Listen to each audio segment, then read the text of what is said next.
Our hearts beat to the city streets. We began to feel the fire. We rise like tall buildings as the chemicals, they take us higher. The night's young, it has just begun as she puts her hand in mine. We wanna chase the night, wanna dance to the light, pull the stars from the sky, just two hearts running wild. Never sleep, never stop, as we shout from the top. We're gonna be two hearts running wild.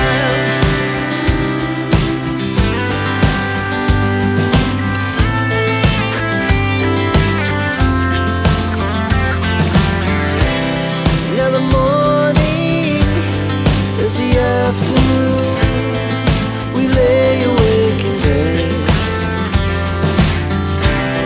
The laughs so loud as the hours pass.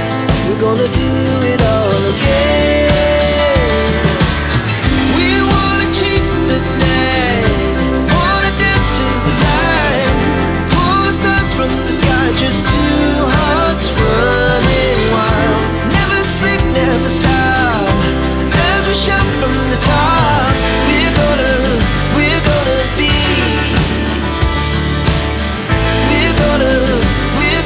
be two hearts running wild.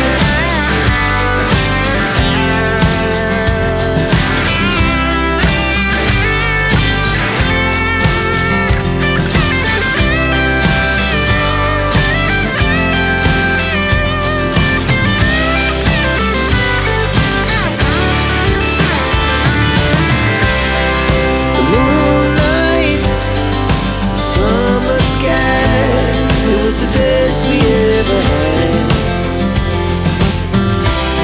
and we'll stay on forever. We'll never have regrets. We wanna chase the night, wanna dance to the light, pull the stars from the sky, just two hearts running wild. Never sleep, never stop, as we shout from the top.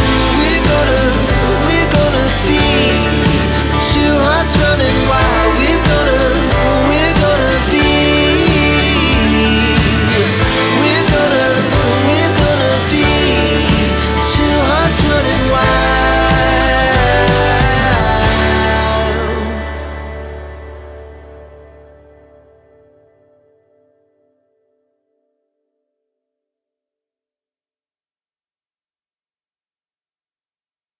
Voulait être avec toi alors il t'a épousé, tu vas beaucoup souffrir parce que ça va être comme une batterie de Samsung qu'on va mettre chez iPad, chez iPhone. Vous voyez un peu? Donc c'est incompatible parce que ça n'a pas la même nature.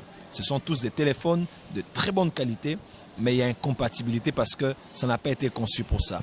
Donc ça c'est un petit conseil que je donne déjà à beaucoup de gens. Voilà. Oh, serviteur de Dieu, prends le temps de prier avant de te marier, de peur d'épouser une femme qui n'est pas prête à supporter ton appel. Mais de l'autre côté aussi, les sœurs, soyez un peu gentils. Même si c'est un homme de Dieu qui t'aime, qui veut faire de toi maman pasteur, il est connu. Quand tu ne sens pas que tu es appelé à ça, épouse même un frère, chante à l'église, ou bien un homme d'affaires. Tu seras très heureuse que d'être sous des pressions que tu ne peux pas maîtriser parce que c'est une batterie de Samsung dans un téléphone iPhone. Donc, ils sont des très beaux téléphones, mais incompatibilité parce que ça n'a pas été destiné à être ensemble. Donc voilà un peu ce que je peux dire. Mais, même si tu es appelé à être la femme d'un serviteur de Dieu, à part ça, il faut aussi être formé. Sois près des femmes des serviteurs de Dieu, apprends, pose des questions parce que nous ne suffisons pas nous-mêmes. On apprend aussi chez les autres, chez les mentors, pour devenir meilleur. Voilà un peu ce que je peux dire. Pouvons-nous dire que quelqu'un peut avoir plusieurs pères dans la foi ou plusieurs pères spirituels? So what I'm asking is, can a person have many fathers in faith or many fathers spiritually? Is that possible? Bon, dans l'église aujourd'hui, il y a un petit souci, c'est que il y a beaucoup de termes, hein? Père de la foi, père spirituel, mentor, coach. Je crois que ce sont des jargons qu'on a dans le monde évangélique, mais qu'il n'y a pas, mais que vous ne verrez pas forcément dans certains milieux comme catholiques, comme protestants, vous ne verrez pas ça. Mais dans les quelques définitions que je peux donner, le père de la foi, c'est celui qui vous a emmené dans la foi en Jésus. Celui qui vous a prêché la bonne nouvelle, c'est celui qui vous a participé au premier pas dans votre vie chrétienne. Votre père de la foi peut être aussi votre père spirituel. C'est-à-dire qu'il peut être aussi le pasteur de votre église, celui qui est à la tête d'une organisation dont vous êtes soumise. Et voilà, un père de la foi, c'est celui en général qui vous amène à la foi, qui vous amène en Jésus. Il peut aussi avoir contribué au premier pas de votre vie chrétienne. Voilà. Mais de deux, le père spirituel, c'est en général celui qui est à la tête de l'église locale dans laquelle vous êtes. Ça, c'est de manière basique. Votre pasteur est votre père spirituel, celui qui vous nourrit et qui rendra des comptes à Dieu par rapport à votre âme. Le mentor, maintenant, c'est un maître. Mentor, c'est maître, c'est celui que vous avez pris comme modèle. L'apôtre Paul a dit, si vous pouvez avoir plusieurs maîtres, mais vous pouvez avoir seulement un seul père. Et c'est moi votre père. Donc, le père, on en a un. Le père de la foi, on en a un. Mais les maîtres, les mentors, on peut avoir plusieurs. Parce que vous êtes là, par exemple, madame, vous êtes journaliste, vous écrivez des livres, mariée, mère des enfants, femme d'affaires, patron de chaîne de télévision, par exemple. C'est ce que je vous souhaite aussi. Peut-être que c'est une prophétie. Donc, voilà. Donc, tous ces aspects de votre vie sont des aspects dans lesquels vous entrez. Mais il y a des gens qui ont travaillé dans ce domaine-là avant, qui ont été des femmes avant vous, des mères de famille, excusez-moi, des maris avant vous, des mères de famille, des patrons de chaînes de télévision, des femmes d'affaires, des femmes qui ont écrit des livres. Vous pouvez prendre une personne dans chaque domaine qui peut devenir votre modèle. Donc, par exemple, moi, j'ai un mentor dans celui qui écrit. Un mentor, ce n'est pas forcément quelqu'un que vous rencontrez personnellement.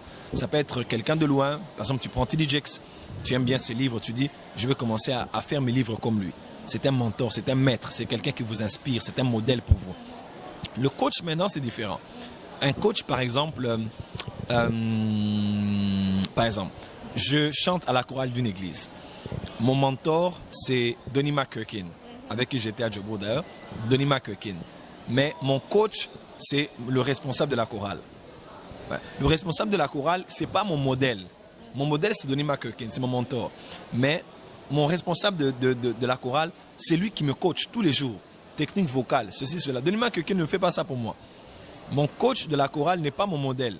D'ailleurs, il ne chante pas bien. Mais c'est lui qui me coach. Voilà. Le coach, c'est celui qui fait route avec vous. Un mentor peut aussi être votre coach. Mais tout coach n'est pas forcément votre mentor. Parce qu'il y a des gens comme ça, par exemple, il y a des joueurs de football, vous allez voir Lionel Messi est dans une équipe au Barça, mais peut-être que son coach n'est même pas son modèle. Il n'aime même pas jouer comme lui, mais pourtant c'est lui qui le coach tous les jours.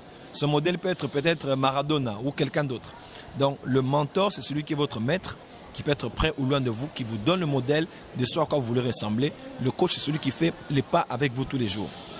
Alors il y a une différence, on a un seul père dans la foi, on a un seul père spirituel, on peut avoir plusieurs maîtres et on peut avoir aussi plusieurs coachs dans différents domaines dans lesquels nous voulons évoluer. Parce que l'homme est comme un diamant et chaque facette de notre vie doit briller. Alors on peut trouver des gens qui sont experts, qui sont plus expérimentés, qui peuvent être des modèles pour nous afin que nous puissions briller dans tous les aspects de notre vie. Voilà un peu ce que je peux dire.